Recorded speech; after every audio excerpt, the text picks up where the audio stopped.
You know it. Good afternoon or good evening, as the case may be. My name is Dr. Randy Fink, and this is Fertility with Fink and Friends. I am Fink, and you are friends, live from Colorado Springs, where I am the clinical director of IVF services at CNY Fertility, Colorado. And as always, every Tuesday at 4 o'clock Mountain Time, 6 o'clock on the East, 3 in the West, we are here doing our thing with Fink and Friends. It's great to see everybody.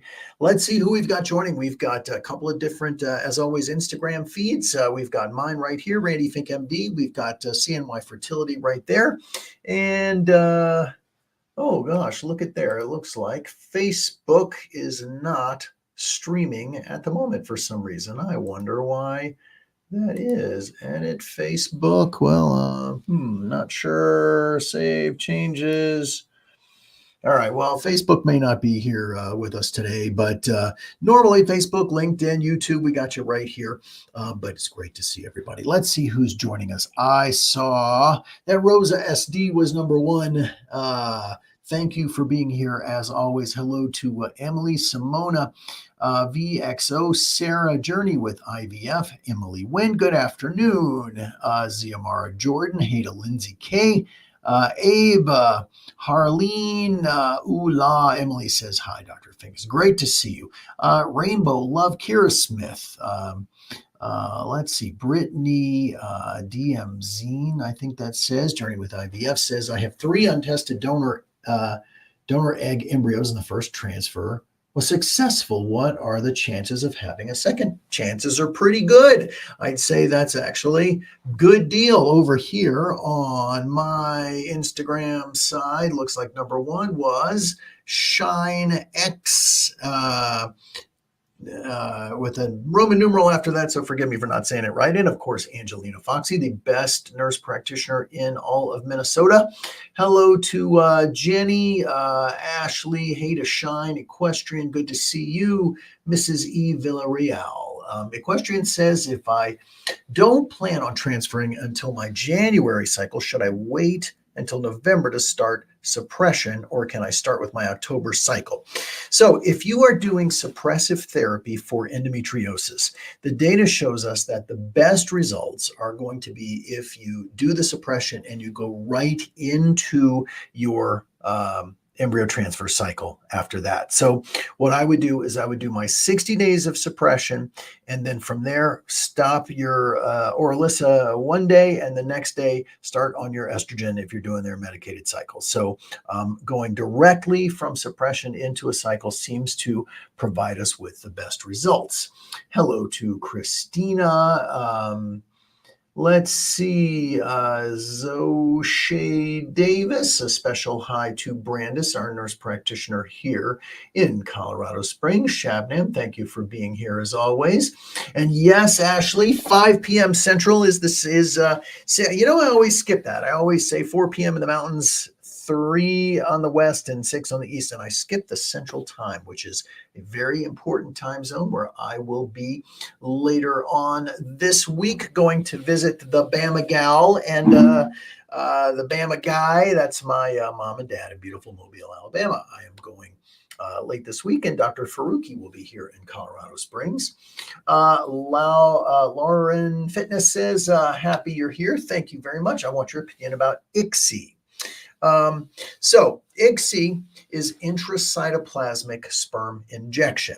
At CNY, ICSI is really what we do with all of our embryos. So the process is we retrieve the eggs, we take one sperm and place it inside each egg, thus fertilizing the egg. That's the process of ICSI. As opposed to what's known as conventional IVF. And in conventional IVF, they place the eggs in a dish and they basically pour the sperm on top of them and stick them in the incubator and wait and see and let them do their thing and see if the sperm can fertilize the egg. Some people think that there is an advantage to doing that, oh, you're getting better sperm, the sperm that are actually able to fertilize an egg. There is no good evidence to support that.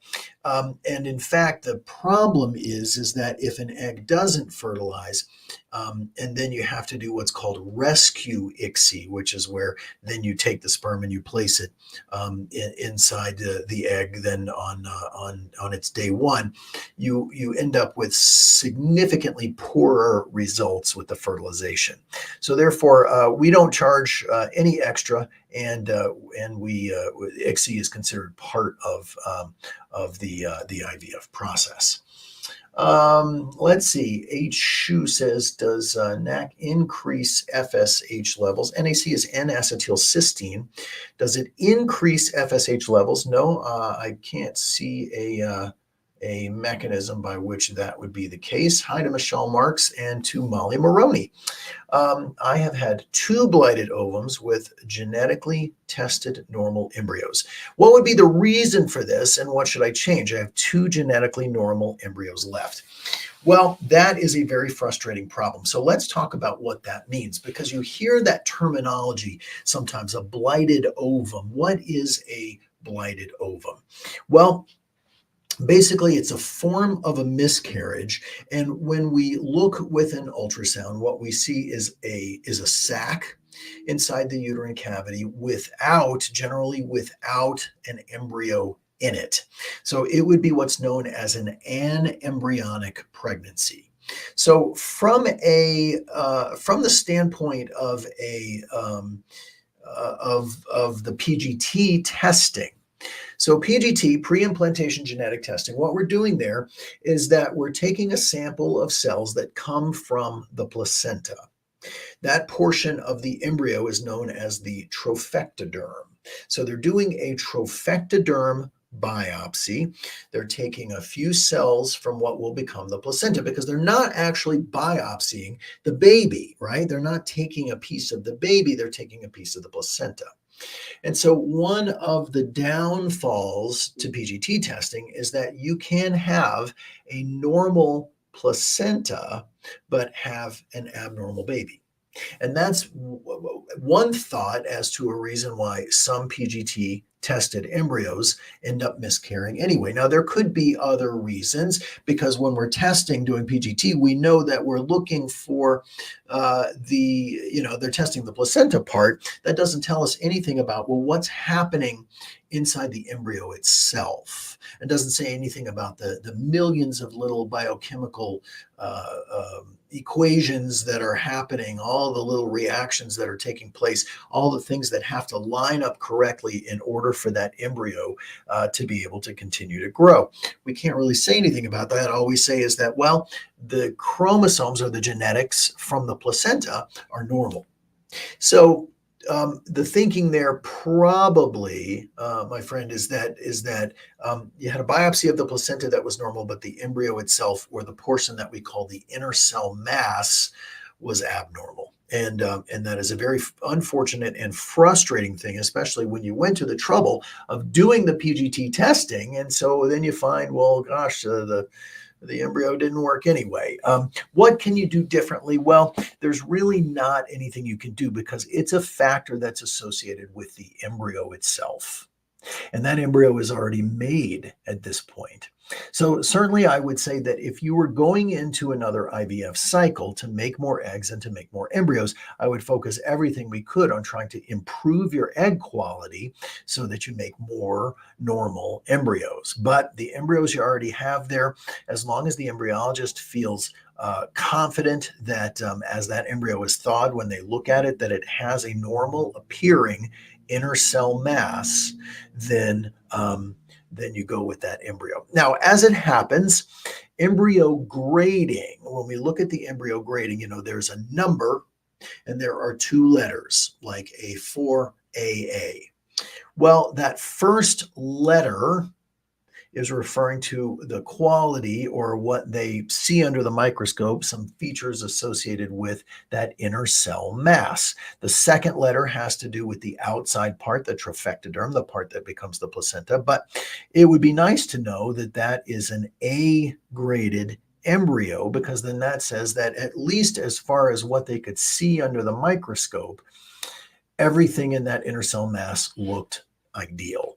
So that's kind of the most important thing. But I would tell you also that the embryo grading becomes far less important, in fact, really by and large meaningless when we have a tested normal embryo. But indeed, a frustrating problem when you test the embryo, but it turns out to be an abnormal embryo anyway. So all the best there, Molly. Mrs. Villarreal says, is it okay to transfer a euploid and an aneuploid embryo together? I don't recommend that because your euploid embryo is really a precious commodity. You worked very hard to get that euploid embryo. And so to put it with an aneuploid embryo, so the euploid embryo we know has a 65% probability of being able to get you a pregnancy, whereas that aneuploid embryo has about a 5% probability of being able to get you a pregnancy. So the aneuploid embryo is probably not going to grow. It's going to die off. It's going to do that inside the uterus, and it's going to do that in the same environment where that highly precious euploid embryo is. So no, I would not recommend that you put them in there together. Lauren Fitness, if we do PGT, is it mandatory to do ICSI? No, absolutely not. The point of ICSI, or putting the sperm into the egg, is specifically because to get the egg fertilized. That embryo then has to grow to the blastocyst stage and be biopsied for PGT. And so that happens on the tail end, whereas the ICSI or the conventional IVF happens at the very, very beginning of that embryo's life at the time of fertilization. And the two are not related. Let's see what we got else going on here on the CNY side, going to modified natural FET after 2 months of Orilissa. If the modified natural doesn't work, can I go directly into a medicated FET, or do I need to wait for the next cycle? So Rosa, you're doing suppression for endometriosis, and you are correct that sometimes the pituitary gland, the brain, may be a little slow to start. It may be a little sluggish after we've turned down its volume knob trying to suppress the endometriosis. Well, so generally what happens there, if we see you're not responding, I would suggest that you just convert directly over into a medicated cycle so that you don't need to wait that one out. Really, how we would know that isn't working would be if you didn't develop a follicle, because that's the point of the modified natural, that your body is making its own follicle, and that follicle with an egg in it is going to make your own estrogen. And as that estrogen goes up and that follicle matures, eventually you're going to release an egg. And when you do, you start making your own progesterone. And that's really the advantage of the natural cycle. But if you do the ovulation induction, you see that you're not making a follicle. I'd say, all right, just, can it right there. Go ahead and start on some estrogen, build up that lining, and just move forward with a medicated cycle. Lichio's something George, sorry, I can't read it. What are the advantages of an immune protocol in a medicated FET cycle? Well, so the immune protocol is because we know that the immune system has something to do with keeping from getting a lot of folks pregnant. And so what are we doing? We're trying to modulate that immune system to prevent your body from treating the embryo as though it were an invader. That's really the whole point of the immune system. It's not to shut down your immune system, because obviously we need an immune system in order to stay alive, but rather to prevent the body from reacting against the pregnancy. At CNY, we have 4 levels of autoimmune protocol. Most commonly with an FET, we'll use either immune level 2 or immune level 3, or some combination thereof. So that's really the reasoning behind it. And I do recommend that even there's some folks who say they're not comfortable using all the different medications and doing all the different things as part of an immune protocol, and that's fine because it is voluntary. There's cake and there's icing when it comes to doing an embryo transfer. The cake is, where are you getting your estrogen and your progesterone? Because you got to have estrogen and progesterone. That's the point of doing a transfer cycle, because we need that estrogen and progesterone in order to make the lining ready to implant and then to maintain the pregnancy. So, are you getting that estrogen and progesterone because we're giving it all to you, and that's a medicated cycle? Or are you making that hormone predominantly on your own? And that's what we call a natural or an ovulatory cycle. And if that's the case, then I happen to think it's a little easier. The evidence shows that there is no one cycle, one type of cycle that is consistently going to be better than the others as far as success rates. The medicated cycle has kind of been what they've been doing in IVF since IVF was invented.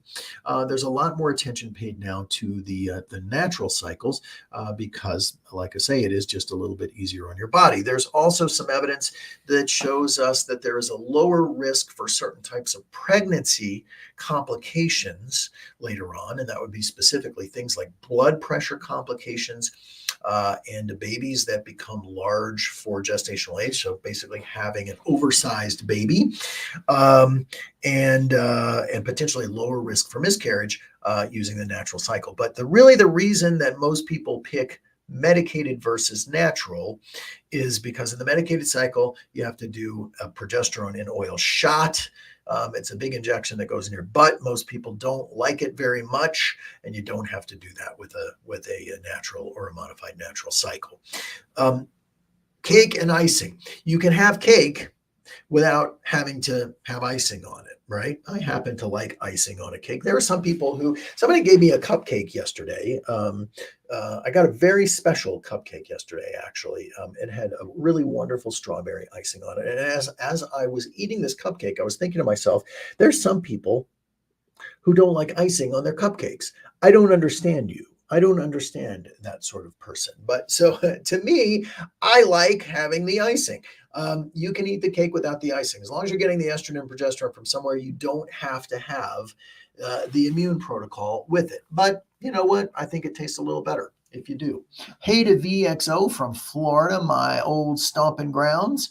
Do endometriomas get bigger during pregnancy, or can they complicate a pregnancy? Endometriosis can get larger when collecting in the ovaries because the blood supply that's going to the ovaries and into the pelvis is much higher. However, endometriosis becomes suppressed during pregnancy. And even though the estrogen levels are reasonably high, being pregnant is one of the best things that you can do to kind of try to solve your problems with endometriosis. Hi to Shada. Welcome to Colorado Springs. Abby Ray I, what do you recommend for someone with endometriosis and a thin lining for FET? Well, so I think, there are a bunch of different things that we can do for lining. If you don't make a good endometrial lining, then it's a challenge because you got to have a nice, warm, juicy place for that baby to implant. So if I've ever done your transfer before, we always look at the ultrasound, and I say, okay, well, here's the uterus. Most of the uterus is made of muscle, and inside the muscle is this glandular lining, which literally acts like a baby blanket. And what are we doing? We are placing your embryo inside, right into that baby blanket. So it's a nice, warm, cozy place for that embryo to grow. If you're not building a lining, there are things that we need to do to help you build a lining. Estrogen builds the lining. So sometimes we will use supplemental estrogen. And even if you have a history of endometriosis, it is okay to get that estrogen. We can use Viagra. Viagra increases the blood flow. and that can improve aligning, as can a vitamin that is part of the evidence-based protocol for embryo transfer. That vitamin is called L-arginine. It's actually an amino acid, and what it does is it has a similar effect to Viagra. It works on nitric oxide, which is something that dilates the blood vessels, increases the blood flow to the uterus, which will increase the uterine lining. Also, baby aspirin can do that same thing. So that's kind of where my focus goes. A special hi, hello to Brock Tongue. Haven't seen you for a while.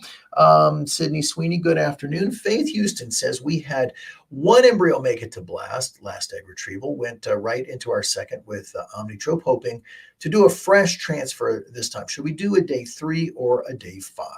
Well, so, that is the age-old question. So is there a problem with a day 3 embryo? So a day 3 embryo is what's known as a cleavage stage embryo, whereas a day 5 embryo is most commonly a blastocyst. A blastocyst has become a functioning little metabolic factory, whereas that day 3 embryo, the cleavage embryo, is still trying to figure out how to divide and grow.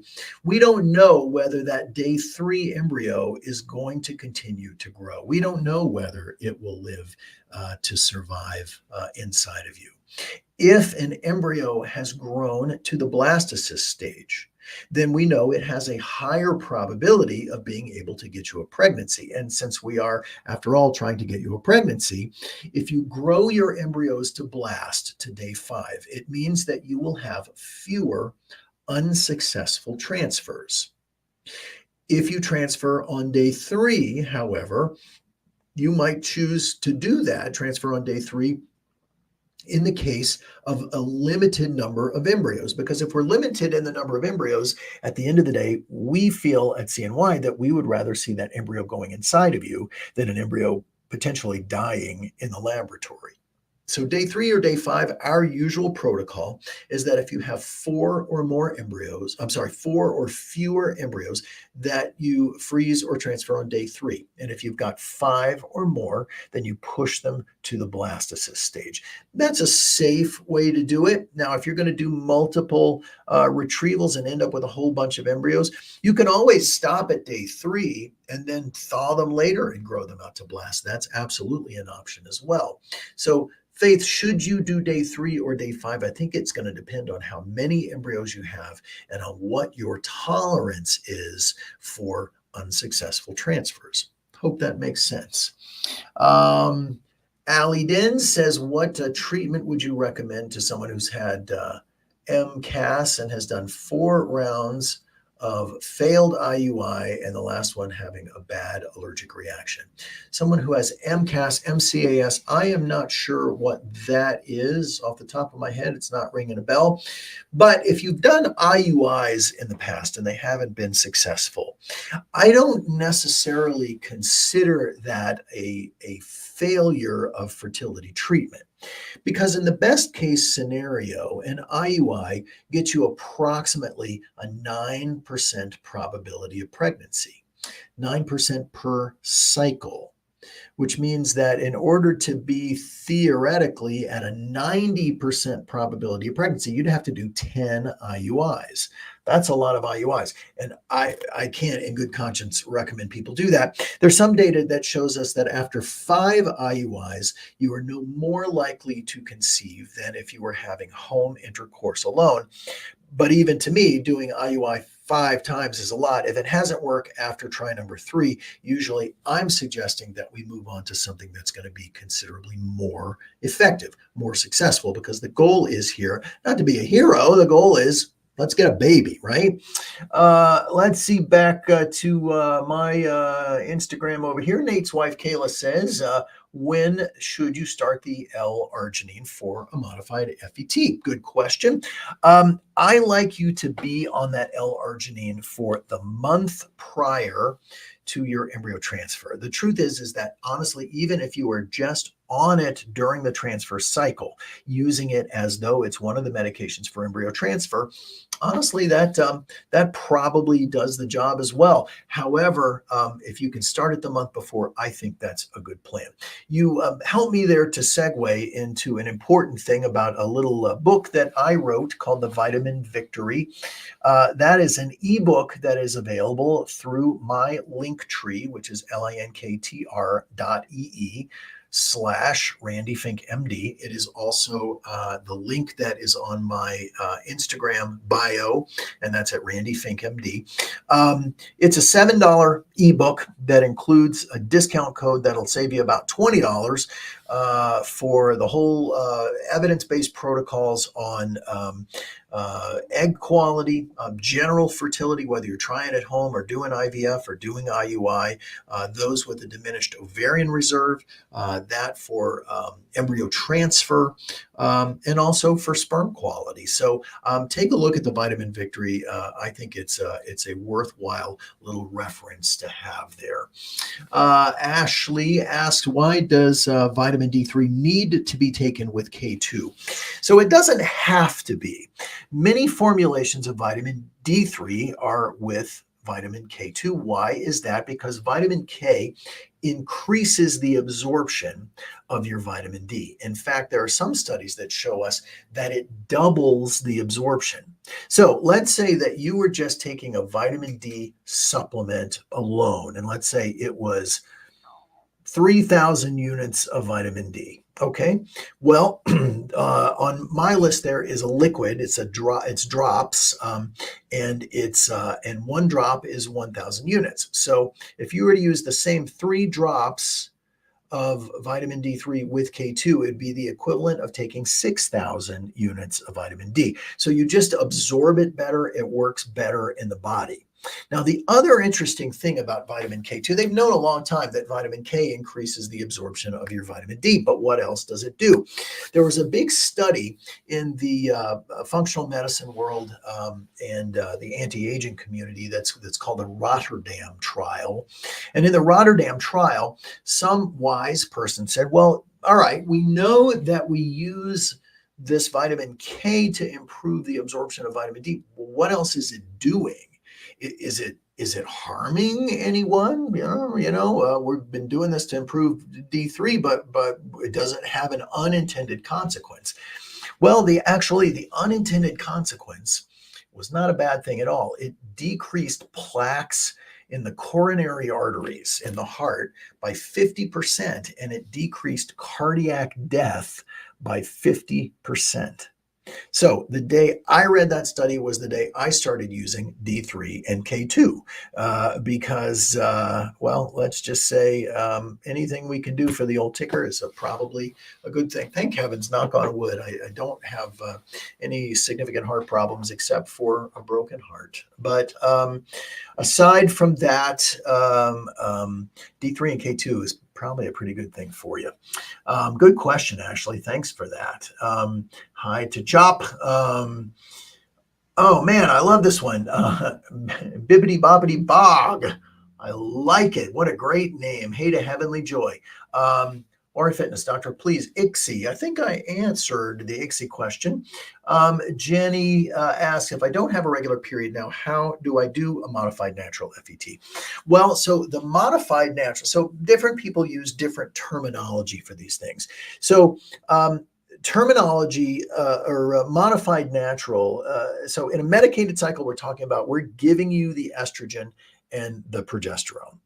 In what we call a modified natural, let's say in a fully natural cycle, we're just letting you ovulate. We're letting you build up a follicle and go to release that follicle on your own. We can add a modification in, which is where we trigger the ovulation, which gives you a little bit more control over the logistics, over the timing, because the timing of your transfer is really dependent upon what time you get your trigger and when you get your trigger. So you can ovulate on your own if you'd like to. If you're ovulating with a trigger, it's going to be a day later.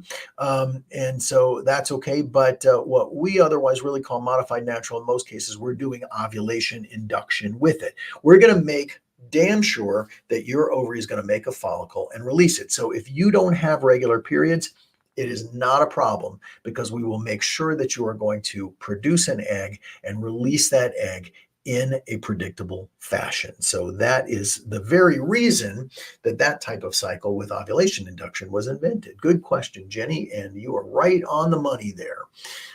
Chop asks, I'm concerned about the estrase levels when I'm on letrozole. The number always comes back so low. How can I tell what's going on without accurate numbers? You can't. So when you are on letrozole, letrozole does in fact lower your estrogen level. And so the number largely becomes meaningless. So when we're doing it with stimulation for an egg retrieval, what really is more important there is, well, what does the ultrasound look like? How many follicles do you have? What's your LH doing? What is your progesterone doing? Because the estradiol number becomes largely unpredictive of really anything about your cycle.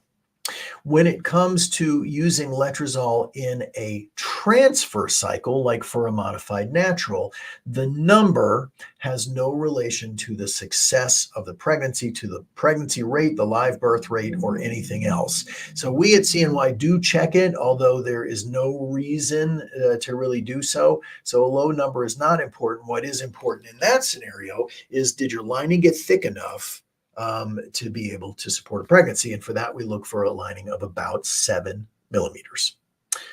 Got good questions today, folks. It's a little bit past half past the hour. We'll be here for another half an hour of Fertility with Fink and Friends. I am Fink. You are Friends. It is so nice to see everybody here with me on this Tuesday afternoon. As always, I hope your weekend went well, and so far the week is shaping up to be okay. And on the plus side, at least it's not Monday. You know what I'm saying? I think you do. All right, Lindsay K. Anderson, what happens if your LH surges before you trigger? Can you still trigger, or do you just ovulate and then transfer? So presumably you are talking about here a transfer cycle because you're asking about a transfer. If you are doing a medicated cycle and you ovulate anyway, that spoils the milk. That means that we have to cancel that cycle and you need to start another one. If you are in a natural or a modified natural cycle and you ovulate before we are going to trigger you, then as long as your lining was thick enough, then we really just go by the timing of ovulation to determine when you're going to do your transfer. So it's completely okay in that regard because we want you to ovulate. We'd rather you do it when we're trying to help you so we have some control over the timing. But if you ovulate on your own, that's a-okay too. And as I said, some people opt in that type of cycle to ovulate on their own without the trigger shot. And that is completely okay. You can do that by using ovulation predictor kits. Speaking of ovulation prediction, I want to mention an interesting little device, and that is something that's called Inito, I-N-I-T-O. If you will watch Brandis's Instagram starting, I believe, tomorrow, and that's Brandis Courtney. Brandis is going to be demonstrating this device throughout the her entire cycle and what it does. Basically, instead of an ovulation predictor kit that you dip into urine, or if you urinate on a stick, this actually measures all of the hormones associated with your cycle, and it has a little attachment that goes onto the back of your cell phone here. It like clicks on there and looks at the camera, and the camera actually takes a measurement of these hormones and it prints it out onto a graph, which honestly I think is a very interesting and useful thing for me to be able to look at that and know kind of what's going on with someone's cycle. You can get that thing discounted by using the code, and that's Brandis15, Brandis 15. It's a 15% discount on it. But watch Brandis's Instagram in the coming days as she demos that. I think it probably holds a lot of promise for us to be able to understand kind of what's going on in people's cycles to a great degree of accuracy, much more so than we get with just a standard ovulation predictor kit or with something like basal body temperatures as it pertains to ovulation. The only feedback I've gotten from some people about this Inito device, and again, it's INITO, and that discount code Brandis15. The only feedback is that the disposables, and that is the little sticks that you use to measure with, are on the pricey side. And they're probably ever so slightly more than what some of the ovulation predictor kits cost, which are also expensive. But I want you to realize that they give us all of the hormones, not just an LH surge. So it tells us about your progesterone level. Did you actually ovulate? When did that happen? It gives a lot of information. So if you were to be doing that with a blood test all month long, it would probably cost you 10 times as much. So I do think it's interesting. And again, keep an eye out for Brandis's post on that, because very educational. We'll learn a little bit more about that in the coming days. Monica says, my first 2 medicated transfers failed. They were untested embryos. Should I switch to a modified natural? So I always feel like, well, if you've done these things a couple of times and it hasn't worked, it is reasonable to try switching the modality, even though the evidence shows us that one is not necessarily superior to the other. But sometimes it's just easier on people's bodies. And so I think I probably would. Now, Monica, the other things to think about there are endometriosis. Is that standing in the way? And we can test for that with Receptiva. Has your endometrial cavity, uterine cavity, been evaluated? Do we know that you don't have polyps or fibroids or scar tissue or something on the inside that's trying to prevent you from getting pregnant? So I wouldn't assume necessarily that it's just an embryo, but with an untested embryo, with an untested blast, we say it may take 4 blasts in order to get a pregnancy. So it's a frustrating process and a pretty uncomfortable roller coaster ride to have to be on. But yes, I would think switching might be a good thing to do. Thoughts on a mock transfer prior to the first transfer? I only have 2 euploid embryos. Susanna, I don't see that that's necessary. We at CNY don't do it. Pretty much the goal of a mock transfer is to make sure that we can access the uterine cavity. So doing that in a whole separate cycle is really not necessary, given that in, tens of thousands of transfers, there have been probably only 1 or 2 cervixes that really we actually can't get into. So what we do is a mock transfer immediately prior to placing the embryo inside. And that's where the transfer catheter goes into the uterine cavity. And usually we show you where it is. And at that point, we contact the embryologist and they bring the embryo to the room. So getting that catheter through the cervix is actually the mock transfer. I do not recommend that you do that as a completely separate cycle. Let's see. Does stage 3 or 4 endometriosis need a bigger dose of Orilissa for suppression? The answer is no. Suppression is suppression. 60 days is really all the evidence recommends that you need. Emily Wind asks, first modified natural cycle this month. Awesome. This will be my 2nd FET, but my 3rd transfer. Fingers crossed. Indeed. Is there anything more I can do to help implantation? Walking 45 minutes regularly and drinking palm juice right now. So Dr. Kiltz talks about the keto diet, keto carnivore, and I encourage you to look at his work to understand why he feels that is so important. There are 5 supplements that you should be on as part of the evidence-based protocol for embryo transfer. Your prenatal, CoQ10, vitamin D, vitamin E, and L-arginine. 5 supplements doing an embryo transfer. Please be on all of them. Now, maybe you're not on all of them. That's okay. Get on all of them. Why? Because the evidence shows us it makes a difference. What else we got? Currently on birth control before starting stims. Will birth control suppress the ovaries, and will I need a higher dose of stims to wake my ovaries up? Typically, no. On birth control for 9 days before starting stims. Sometimes there's some evidence that shows that that a month's worth of birth control can have a suppressive effect in some people, but 9 days, 9, 10, even 14 days of some estrogen and progesterone before starting a stim actually has a priming effect. It teaches the pituitary gland to pay more attention, and it increases blood flow into the ovaries because estrogen and progesterone are the language that the ovaries speak.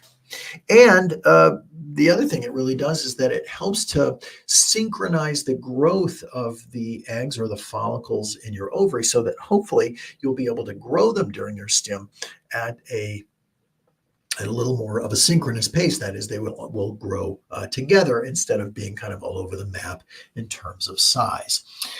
Faith asks, is Zymot worth doing? So Zymot, Z-Y-M-O-T, also pronounced Zymote.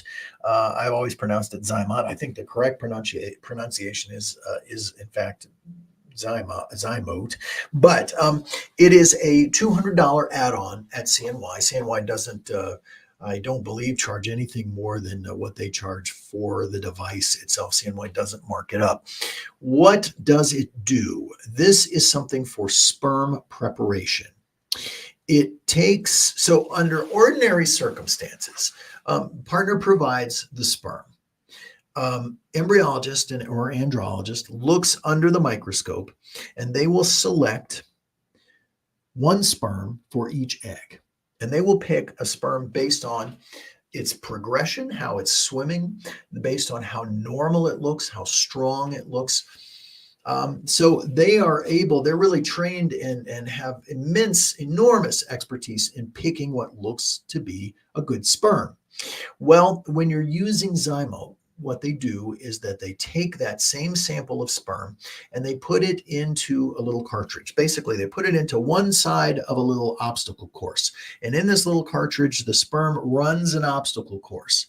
The ones that come out the other end are the ones that are believed to be the strongest, the best swimmers, potentially the most normal. And really what you're looking for there is those with the most normal package of DNA, because what is a sperm anyway? It's a little package of DNA with a motor on it, and it's going, burr, burr, burr, burr, burr, burr, burr, you're welcome for that visual. So if you put it into the zymote, then the better sperm come out the other side. So the andrologist or embryologist is still able to do their normal thing by looking at the sperm under the microscope and selecting what appears to be the best sperm, but they are picking it from a cohort that is believed to have more normal DNA or less DNA fragmentation. For $200, I'd say, yeah, I think it probably is worth it. Certainly in some circumstances. If there was ever a question about male factor infertility or about things like morphology of the male sperm, or is there some DNA fragmentation? Or quite frankly, even in folks who have true unexplained infertility, because in true unexplained infertility, there may very well be a problem with sperm that we just can't see by looking at them under the microscope. So for $200, being able to separate out the better and the stronger of the sperm, to me, sounds like a good idea. Now, what does it mean in terms of the data? And I'm always talking about the data. What does the data show? The data shows that using the Zymo device does not increase the live birth rate, but it does decrease the miscarriage rate. How does it do that? Because it decreases the pregnancy rate overall. And you would say, well, gosh, why do I want to decrease my pregnancy rate? I'm trying to increase my pregnancy rate here. Well, basically what it's kind of able to do there is that, or what they're saying in a roundabout way, is that it's stopping pregnancies from occurring that would miscarry. So given that, under the circumstances, I'd say for $200, yeah, I think so. Is it a perfect test? Absolutely not. It is still actually really considered experimental, and most of the data on Zymote comes from the company itself. So you always have to ask a question, if the data is all theirs, is there some bias there? But again, this is not a $2,000 add-on, it's a $200 add-on. And I think in many cases, it's probably worthwhile. Let's see what else we got here. Kayla Gill says, thoughts on PGT testing. I'm super torn about it. I'm 27. My husband is 29, and we have good genetics. All right. Well, so you'll get different answers about PGT. And I'm going to tell you this, and I think this is very important for everybody to hear. There is no one right way to do things. And this is something that we face all the time, that I may get on a consultation with someone who has spoken to one of the other doctors who has chosen to do a cycle in a way that is different from the way I do it. And that's completely okay, because there is no one right way to get this done. There are lots of different ways, and it's hard to get doctors to agree on anything at all, including, is it sunny outside? So everybody has differing opinions about about everything, especially in medicine and in the fertility world, because there is no black and white. PGT is best suited for those who want to decrease the number of unsuccessful transfers that they will have, right? So if you're testing your embryos, and we know that you have chromosomally normal or euploid embryos, those embryos give you the highest probability of pregnancy. That is to say, there's a 65% chance of pregnancy with your first euploid embryo.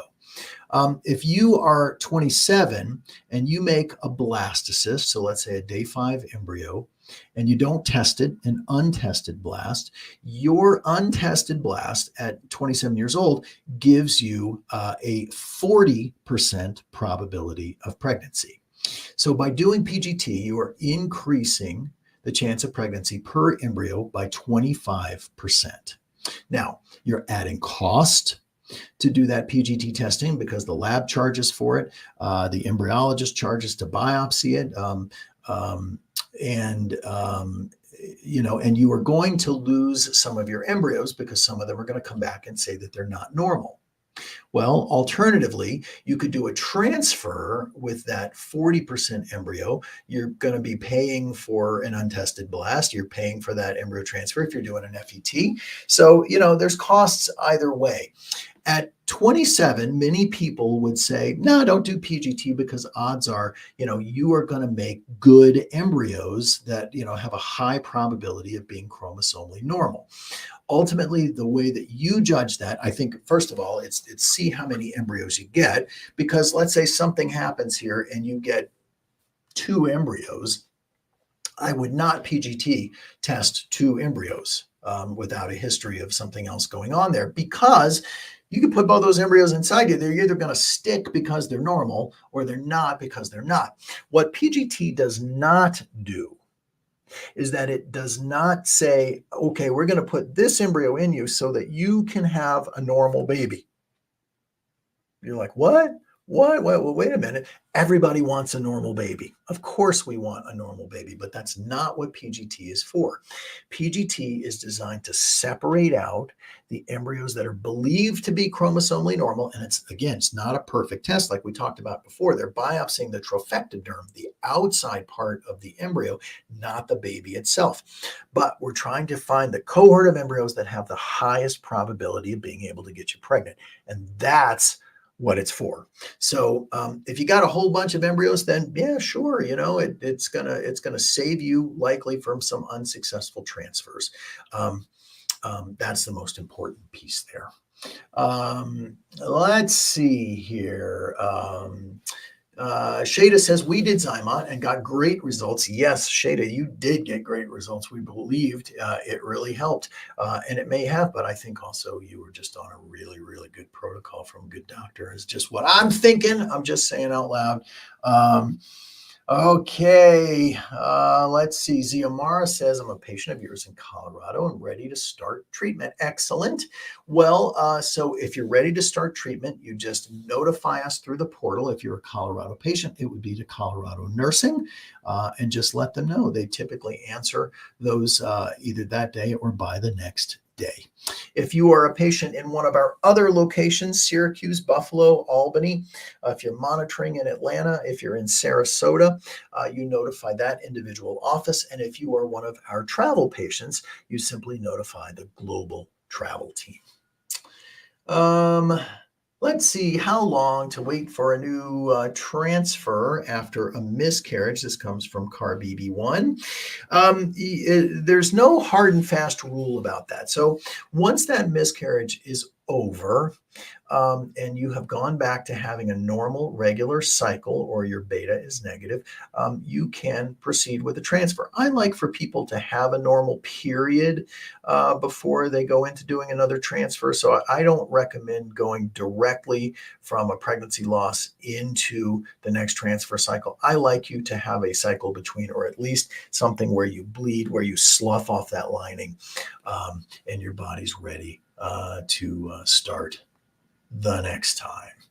Oh my, Glenda says, do you allow 2 embryos to transfer for a first-time IVF patient? I am 34 with no history of pregnancy. So we follow some guidelines that come from the American Society for Reproductive Medicine, the ASRM. You can see those online. Just Google ASRM transfer guidelines. In general, at 34, Glenda, we would say you want to transfer 1 embryo because we really want you to have 1 healthy pregnancy at a time. And when we place more than 1 embryo, particularly on that first transfer, we're not improving the pregnancy rate. In fact, what we're doing, well, we're increasing the odds of you getting a positive pregnancy test, but not increasing the odds of a live birth, which means we're increasing the risk of a pregnancy loss.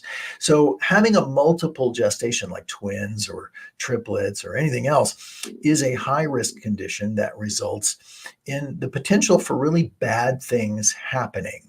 So will we transfer outside of guidelines at CNY? Yes, we will, but you have to accept that you're doing it against medical advice and that you're doing it against the guidelines because, again, 1 healthy baby at a time is really what we're after. Will we do it, though? Yes, we will. Would you recommend, Blaxican Beauty says, would you recommend transferring a day 5, 3AA, and a day 6, 4BC together?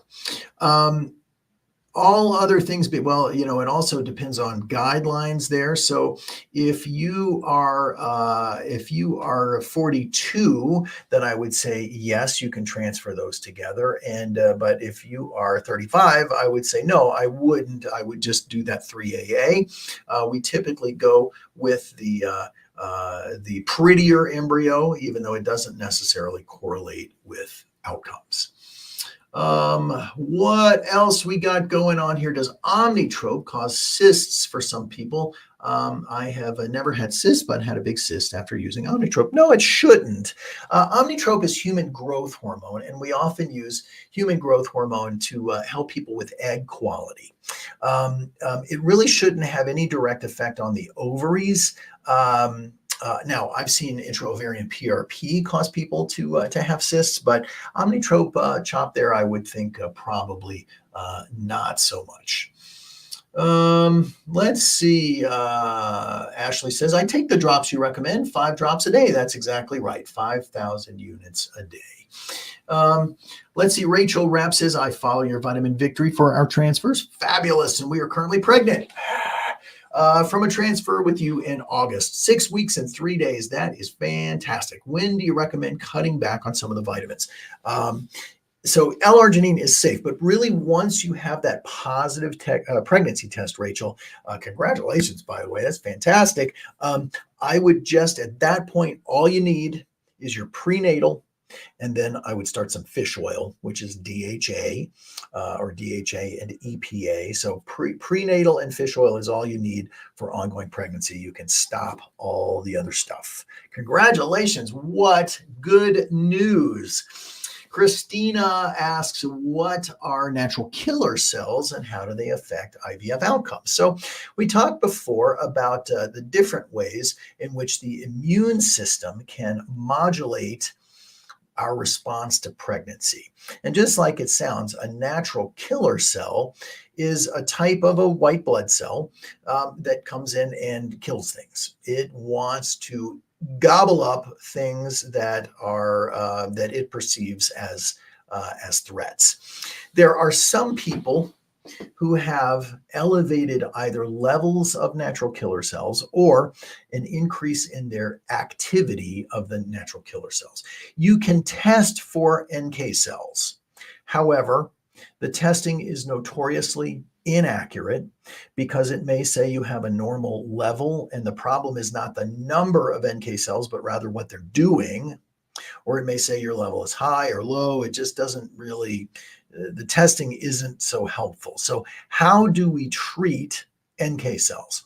Specifically, they are treated by the intralipid infusion. Intralipid is basically a fat infusion. We use one that's branded called Omega Vin, and that's the reason that we recommend the lipid infusion before doing embryo transfer, specifically to treat NK cells. Now, if we know that you've had an issue with recurrent pregnancy loss or recurrent implantation failure, we may suggest that you do that intralipid weekly all the way up through the first trimester.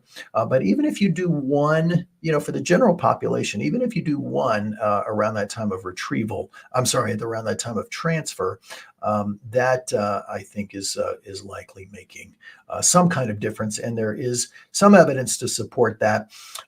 Many practices will say we don't do anything at all with this immune protocol business because the general population doesn't need it. So unless you're tested by someone else, because we're not going to do it, and you have to go to a reproductive immunologist, and that's going to cost you $20,000.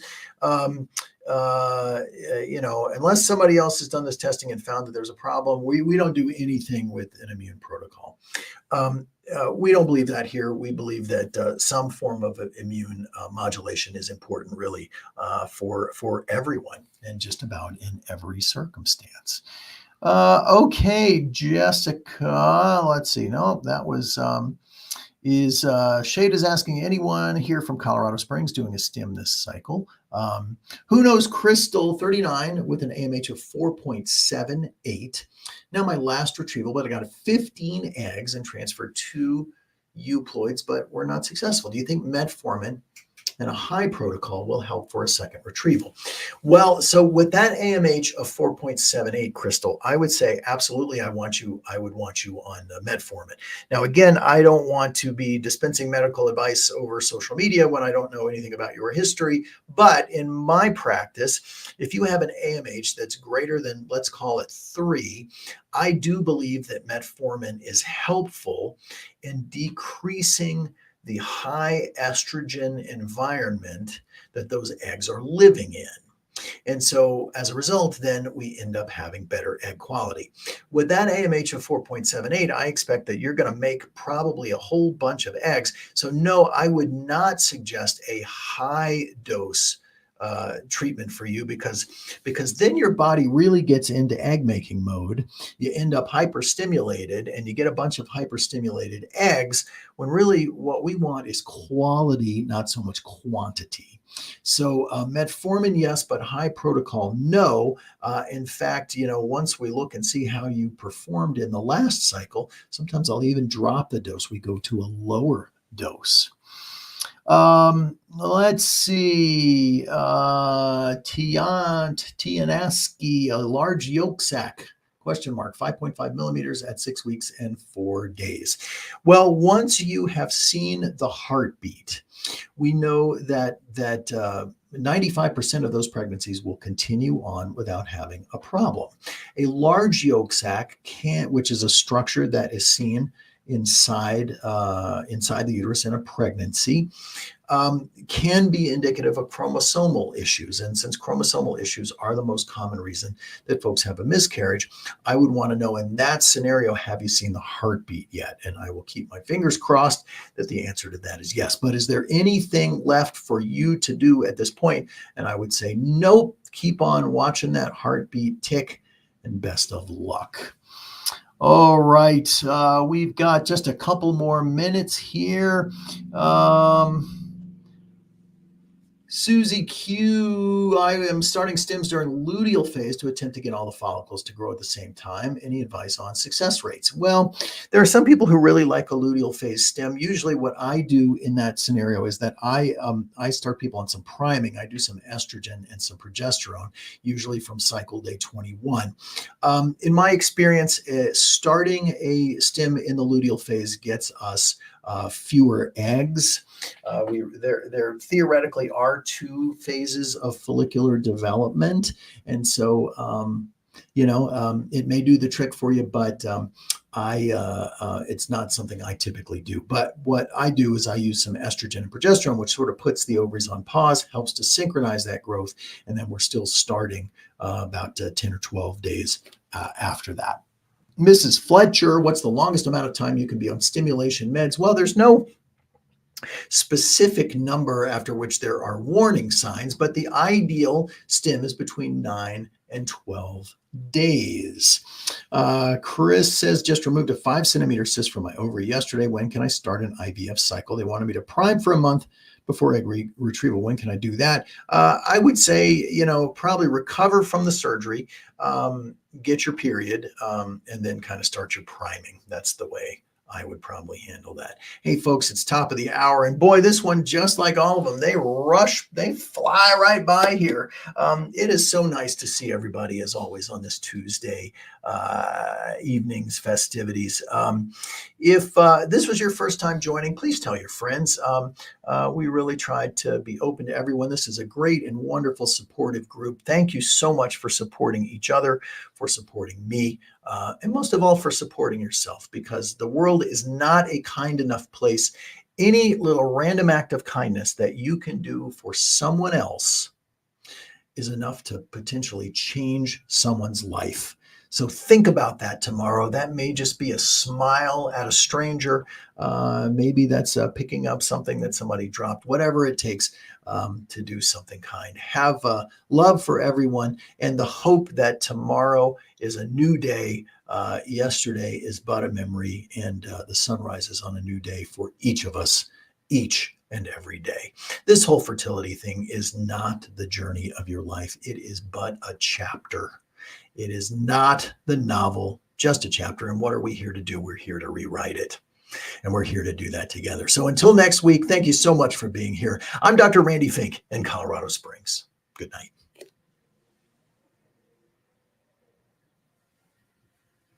See ya.